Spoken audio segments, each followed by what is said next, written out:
वर्षाला हजारो कोटी रुपये जपान, चीन, थायलंड जगभरातली लोक तिथं दान देतात आणि त्या हजारो करोड रुपयावर ताबा कुणी मारलेला आहे? ताबा इथल्या ब्राह्मणवाद्यांचा आहे, आपला ताबा नाही है। कि बुद्ध की जमीन को हम वीरान बनने नहीं देंगे, बुद्ध की जमीन को हम वीरान बनने नहीं देंगे और इस देश में दूसरा संविधान बनने नहीं देंगे। मला या गोष्टीची कल्पना आहे की आता बुद्धांची जयंती आहे, बुद्ध पौर्णिमा आहे, ज्या तथागतांनी या सगळ्या देशाला अंधश्रद्धेतून देवा धर्माच्या या चक्रातून बाहेर काढण्याचा प्रयत्न केला, पण मला वाटतं आजही चांगले चांगले लोक त्या अशोक खरातचं मूत्र पिण्यासाठी लाईन लावून उभे होते। चांगले चांगले मंत्री, मुख्यमंत्री हात घेऊन त्या अशोक खरातकडे, जेव्हा की बाबासाहेब आंबेडकरांनी आपल्या देशाच्या संविधानामध्ये आर्टिकल 51A नावाचं आर्टिकल आहे, ज्याच्यामध्ये बाबासाहेब आंबेडकर सांगतात की भारतातल्या प्रत्येक माणूस हा विज्ञानवादी झाला पाहिजे, तो कुठल्याही अंधश्रद्धेमध्ये अडकला नाही पाहिजे। पण या लोकांनी अगोदर गोमूत्र पाजायला चालू केलं आणि गोमूत्र पाजता पाजता थेट अशोक खरातचं मूत्र आणि त्या मूत्राला नाव दिलं ओशनोजन। आणि चांगल्या चांगल्या घरातल्या महिला असतील, पुरुष असतील, अरे तुम्ही धडधड एका माणसाचं लग्नी सगळ्या महाराष्ट्राला प्यायला मजबूर केलं आणि असा महाराष्ट्र, भोंदू बापू बुवा महाराजांच्या नादी लागलेला महाराष्ट्र आज तथागतांच्या जन्मदिवसाच्या निमित्तानं, बुद्ध पौर्णिमेच्या निमित्तानं मला तुम्हा सगळ्यांना हे सांगणं गरजेचं आहे का ज्याला थोडीशी अक्कल आहे, भगवान ने धरती पे भेजा मगर भेजे में भेजा ही नहीं भेजा। आता ज्याला या गोष्टी कळणार नाही त्यांच्याबद्दल मी जास्त बोलत नाही, पण आमचा शायर भीमराव अल्लीपुरी म्हणतो कि बुद्ध की जमीन को हम वीरान बनने नहीं देंगे, बुद्ध की जमीन को हम वीरान बनने नहीं देंगे और इस देश में दूसरा संविधान बनने नहीं देंगे। संविधान बताता है इंडिया का मतलब है भारत, फिर भारत को हम हिंदुस्तान बनने नहीं देंगे। आता ज्यांना ज्यांना भारत आणि हिंदुस्तान शब्दातला फरक कळतो त्यांच्यासाठी जोरदार टाळ्या वाजवा, ज्यांना नाही कळत त्यांना उद्या दुपारी भेटा। जिंदाबाद मुर्दाबाद मध्ये आपलं आयुष्य गेलं। बुद्धांचा संबंध हा आपल्या सगळ्यांच्या बुद्धीला प्रगल्भ आणि विज्ञानवादी बनवण्याशी आहे आणि आज या देशाच्या संविधानाच्या माध्यमातून बाबासाहेबांची इच्छा होती की प्रत्येक माणूस हा अंधश्रद्धेच्या, जातीच्या, धर्माच्या या चक्रव्यूहातून बाहेर पडावा, पण असं होताना दिसत नाही। हे मी अशोक खरातचं प्रकरण ताजं आहे म्हणून आपल्याला लक्षात आणून दिलं। त्या आसाराम बापू पासून त्या स्वामी नित्यानंद पर्यंत तुम्हाला ऐकून आश्चर्य वाटेल त्या अशोक खरातच्या मंदिरामध्ये ज्या हजारो महिला भाविक म्हणून येत होत्या, त्यांच्या सगळ्यांच्या नवऱ्यांनी बायकांच्या विरोधात घटस्फोटाचे अर्ज टाकले आणि ती मुलं आमची आहेत का नाही त्याच्या DNA टेस्टच्या मागण्या केल्या। हजारो कुटुंब अडचणीत आहेत, महाराष्ट्राचे चांगले चांगले मंत्री अडचणीत आहेत।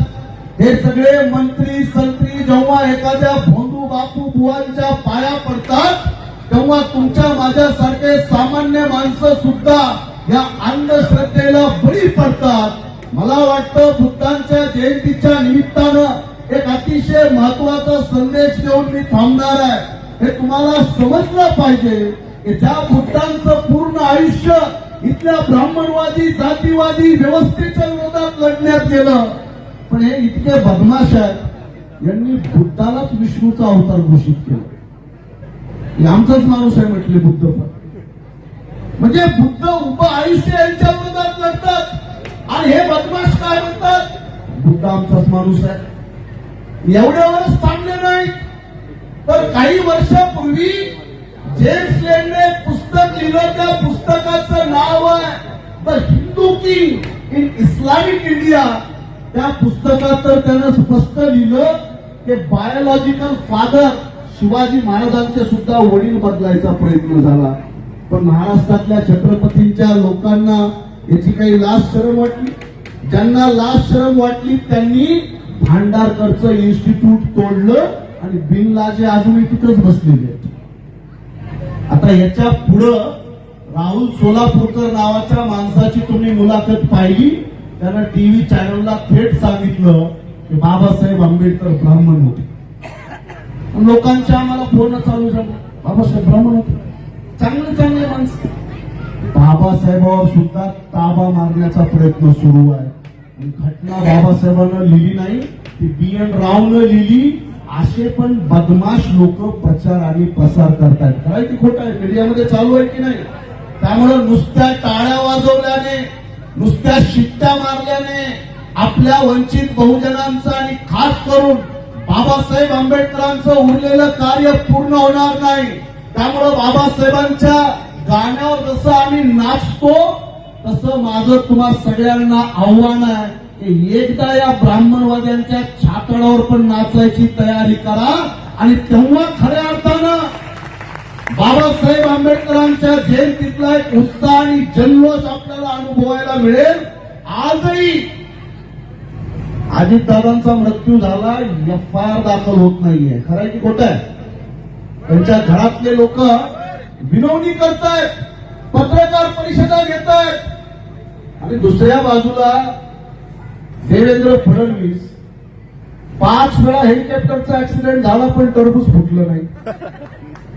त्यांची बायको खाजगीत सांगते माझा नवरा नशीबवान आहे. एवढा नशीबवान आहे. यांचा एकच ऍक्सिडेंट झाला गोपीनाथ मुंड्यांपासून अजित पवारांपर्यंत. अरे माणसं मरतात कशी, हा घातपात आहे, हे राजकारण आहे. महाराष्ट्रभर लोक या राजकारणाचा विरोध करत असताना मी एवढंच सांगेल, काल मला कळालं की आमच्या उपमुख्यमंत्री कालच्या उद्घाटनाला होते की नव्हत्या. आमच्या ताईसाहेब नव्हत्या अशी मला माहिती भेटली. मला एवढंच सांगायचं आहे की जर मनुस्मृती असती तर तुम्हाला सती जावं लागलं असतं. हे बाबासाहेब आंबेडकरांचं संविधान आहे म्हणून तिसऱ्याच दिवशी तुम्ही उपमुख्यमंत्री पदाची शपथ घेतली आहे. ही ताकद तुम्हाला पहिल्यांदा समजली पाहिजे. ही संविधान आहे बाबासाहेब आंबेडकर. नाहीतर या देशातल्या विधवा महिलांचं तोंड कुणी पाहत नव्हतं. विधवा महिलांना घराच्या बाहेर कुणी जाऊ देत नव्हतं. तिने आपल्या महिलांचं बोलत नाही.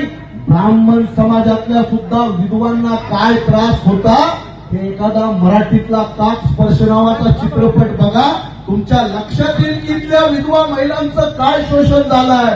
पण आज या देशातल्या बाबासाहेबांच्या संविधानामुळे एक विधवा महिला उपमुख्यमंत्री पदाची शपथ घेते. इथल्या ब्राह्मणवादी व्यवस्थेला लाथाडण्याचं काम हे बाबासाहेब आंबेडकरांच्या संविधानामुळे शक्य आहे.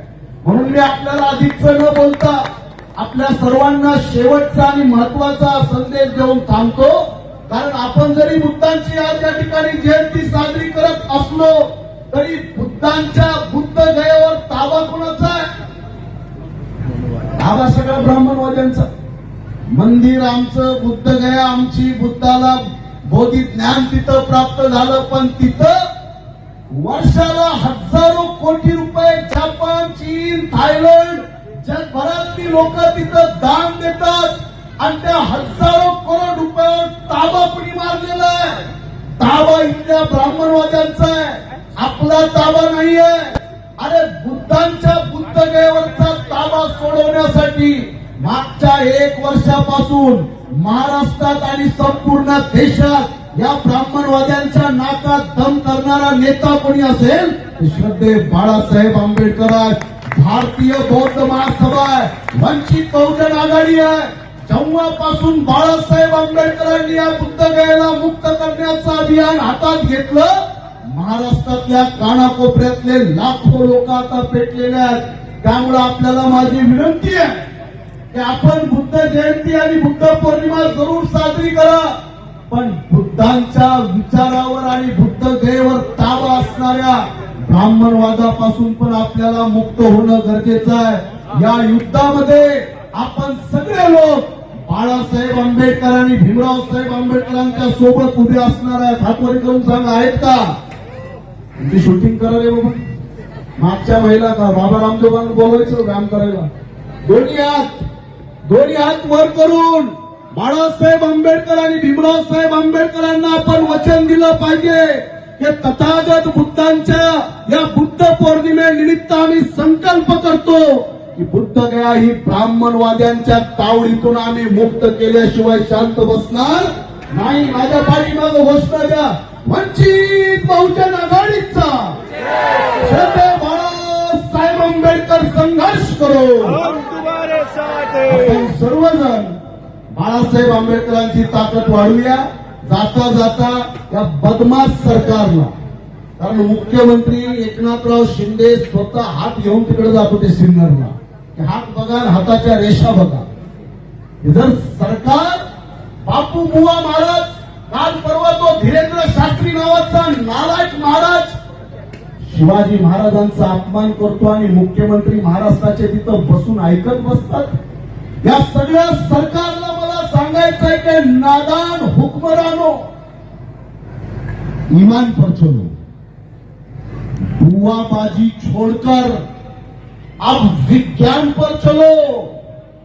एक दिन अमेरिका के भी आगे होगा भारत, मगर शर्त यह है भीम के संविधान पर चलो, भीम के संविधान पर चलो. बाबासाहेब आंबेडकरांच्या संविधानाची अंमलबजावणी करण्याची शपथ वचन आपण बुद्ध पौर्णिमा असेल, फुले जयंती असेल, शाहू शिवाजी महाराज अण्णाभाऊ या सगळ्या महापुरुषांच्या जयंतीच्या निमित्तानं संविधान चालवण्याची ताकद आपल्याला मिळाली पाहिजे. हॉटेलवर बसून गोवा गुटखा खाऊन पिचकाऱ्या मारून संविधान चालत नाही. म्हणून संविधान तो अच्छा है मगर चलाने वाला मुल्क का बच्चा है. संविधान खूप चांगलं आहे, पण चालवण्यासाठी आम्ही पात्र नाही आहोत. ते चालवण्यासाठी आमदार आणि खासदार लागतात आणि आमची माणसं मात्र मशगूलच, आमची माणसं मात्र एकमेकांना दोष देण्यामध्ये मशगूल आहेत. त्यामुळे कृपया सावध व्हा. या संविधानामध्ये प्रत्येक गोष्ट प्रत्येक समाजासाठी आहे. अरे जनावरांसाठी सुद्धा कायदे आहेत. सलमान खाननं माणसाला मारलं म्हणून शिक्षा झाली नाही, हरणाला मारलं होतं म्हणून 3 वर्ष जेलमध्ये डांबला होता. या देशात प्रत्येक गोष्टीचे कायदे आहेत. झाडाचे कायदे आहेत, मातीचे कायदे आहेत, वाळूचे कायदे आहेत, डोंगराचे नदी नाल्याचे कायदे आहेत. कायदे प्रत्येक गोष्टीचे आहेत, पण कायद्याची अंमलबजावणी करणारी माणसं नालायक आहेत. ही नालायक माणसं हटवा आणि वंचित बहुजन आघाडी श्रद्धेय बाळासाहेब आंबेडकरांना संधी देणं गरजेचं आहे. एवढंच या निमित्तानं सांगतो आणि याच ठिकाणी थांबतो. जय भीम, नमो बुद्धाय.